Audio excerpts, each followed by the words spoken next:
আমি শুরু করি মাওলানা রুমি এর একটা গল্প দিয়ে। সে রুমি এবং বিশেষ করে ইয়াংদের খুবই প্রিয় হবেন রুমি নিশ্চয়ই। রুমি তিনি যাচ্ছিলেন, জালালউদ্দিন রুমি আপনার নাম জানেন। তিনি যাচ্ছিলেন একটি জঙ্গল।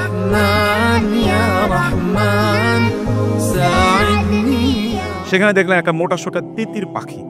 তিনি পাখিটাকে ধরলেন। এরপর সিদ্ধান্ত নিলেন, মানে সিদ্ধান্ত নিচ্ছিলেন তিতির পাখিটাকে কি ঝলসে আগুনে ঝলসে খাবেন নাকি এটাকে রান্না করে খাবেন। তিনি চিন্তা করছিলেন। তিতির পাখি কোনোভাবে বুঝতে পারলো যে তিনি তাকে জবাই করে খাবেন, কিছু একটা প্ল্যান করছেন। তিতির পাখি তাকে লক্ষ্য করে বলে উঠলেন যে মাওলানা, আপনি তো চিন্তা করছেন আমাকে জবাই করে খাবেন, কিভাবে খাবেন সেটা নিশ্চয়ই প্ল্যান করছেন। আপনার জীবনে কি বস্তু আপনি কম খেয়েছেন? আমাকেই খেতে হবে এই প্ল্যান কেন করছেন? বরং আমাকে ছেড়ে দেন, আমি আপনাকে 3টি উপদেশ দেব। মাওলানা রুমি চিন্তা করলেন, ভালোই তো, আচ্ছা আমাকে তুমি বলো।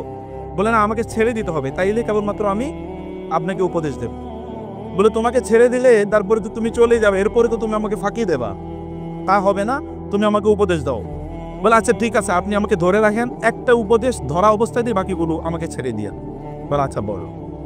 বলে প্রথম উপদেশ হলো, তোমার বন্ধু বান্ধব, আত্মীয় স্বজন, পাড়া প্রতিবেশী, পরিচিতরা তোমার কোনো ভালো কাজ দেখলে, আপনার কোনো ভালো কাজ দেখলে তারা হতে পারে আপনাকে বিভিন্নভাবে ক্রিটিসাইজ করবে, আপনাকে বিভিন্নভাবে জ্বালাতন করবে, কথা দিয়ে অথবা আচরণ দিয়ে।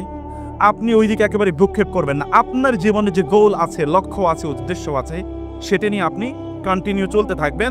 তাইলে at the end of the journey আপনি সফলতা অর্জন করতে পারবেন। আমি চিন্তা করেন, আরে পাখি তো বিউটিফুল অ্যাডভাইস দিচ্ছে, ভালোই তো, আর চমৎকার তো। বলে বাকি দুইটা কিন্তু দেবো না, কি করতে হবে? ছেড়ে দিতে হবে। ও আচ্ছা ঠিক আছে, যাও, ছেড়ে দিলাম। এখন গাছের ডালে গিয়ে পাখিটি বসবে। বসার পর পাখি বলল যে, এবার তিনি বললেন তাহলে দ্বিতীয় উপদেশ দাও। বলে দ্বিতীয় উপদেশ হচ্ছে, আপনার জন্য অতীত নিয়ে কোনোদিনই কি করবেন না, অতীত নিয়ে কোনোদিন আফসোস করবেন না। যা চলে গেছে সেটা নিয়ে আফসোস করবেন না, বরং প্রেজেন্ট নিয়ে বাঁচুন, ভবিষ্যৎ নিয়ে পরিকল্পনা করুন। যেমন ধরেন, এখন আপনাকে একটা ঘটনা বলি। এই যে আমার পেটে খুবই দামি 2 কেজি মূল্যবান পাথর ছিল, খুবই দামি। এইটা যদি আপনি আমাকে ধরে রাখতেন এবং জবাই করতেন, ওই পাথর আপনি পেলে আপনার 14 গোষ্ঠী বসে বসে খাইতে পারতো রাজার মতো করে। এই যে আপনি এটা বড় ভুল করেছেন। এটা শোনার পরই তো রুমির মাথা গরম। এবার রুমি তার পিছনে দৌড়াচ্ছে তারে ধরার জন্য, আর ওই পাখি এক ডাল থেকে আরেক ডালে যাচ্ছে। রুমি যখন ক্লান্ত, তখন তিতির পাখি বলল, দেখেছেন, এই যে মাত্র আপনাকে যে উপদেশটা দিলাম এটি তো আপনি ভুলে গেলেন। আমি না বলেছি অতীত নিয়ে আপনি কোনো টেনশন করবেন না? আপনি তো অতীত নিয়ে পড়ে আছেন, আমাকে ছেড়ে দিয়েছেন, আপনি কি আর আমাকে ধরতে পারবেন? তা তো পারবেন না। তাহলে অতীত নিয়ে পড়ে আছেন, কারণ আপনাকে প্রেজেন্ট নিয়ে, ভবিষ্যৎ নিয়ে পড়ে থাকা দরকার ছিল। বলে তাইলে ঠিক আছে, তুমি এবার আমাকে 3 নম্বর উপদেশটা দাও।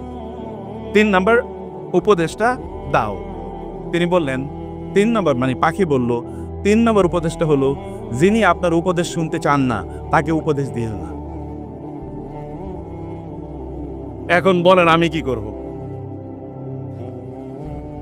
আপনি শুনবেন তো উপদেশ? ওকে, মাশাআল্লাহ, জাযাকুমুল্লাহ খায়ের। এটা নাসিরউদ্দিন হুজা এক জায়গায় গিয়েছিল, আপনারা জানেন তো। ওইখানে যাওয়ার পর মানে তাকে আসলে বিপদে ফেলতে চেয়েছিল, কারণ যেখানে যান ওইখানে সুন্দর কথা বলেন তিনি, প্রশ্নের উত্তর ভালো করে দেন।